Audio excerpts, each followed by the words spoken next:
Chifu Mkwawa Mkwavinyika, mbali na historia yake ya kushinda vita, lakini mara baada ya kushinda vita hivyo alivyopigana, alikuwa akikusanya udongo kutoka kila kona ya ardhi, na kila chembe ya udongo huo ilibeba hadithi ya ushindi, ya upinzani, ya matumaini. Kwa Mkwawa, udongo huo haukuwa mchanga tu, bali kiapo kwamba Wahehe hawatainama mbele ya maadui zao wanaotumika na wakoloni. Kila kishindo cha miguu yao kilikuwa ahadi, na kila punje ya udongo ilikuwa silaha ya rohoni. Katika vita na Wajerumani, udongo huo ukawa ngome isiyoshindika, ishara ya taifa lililokataa kufuta historia yake. Hili linajulikana kwa jina la uwanja wa mpira wa Iringa, ambao ndo Lipuli FC ilianzia hapa.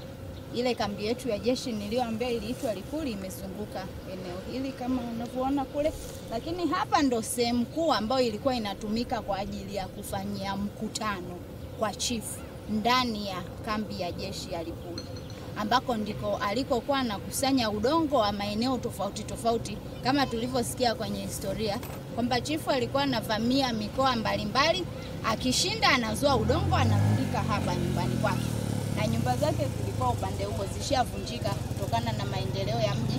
Kwa ule udongo umekusanywa kutoka mikoa mbalimbali ambao chifu alivamia na kupokonya maeneo hayo, kama vile Morogoro ambao walikuwa wanaongozwa na Chifu Begele, Mbeya ambao waliongozwa na Chifu Merere, Njombe ambao waliongozwa na Chifu Kiwanga, na kwa kule Ruvuma ambao waliongozwa na Chabruma.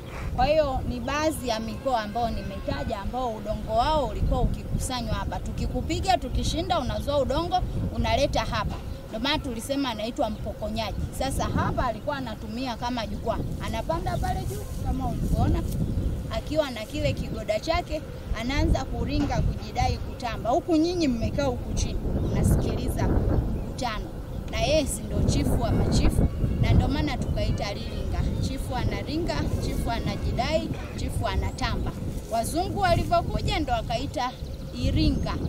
Hawakutumia tena neno Liringa, wakaita Iringa.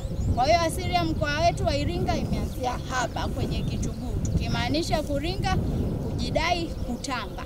Hakuna mwingine kama yeye, kwa sababu hamna mwingine aliyekuwa ameteka maeneo makubwa zaidi ya mkoa wa peke yake.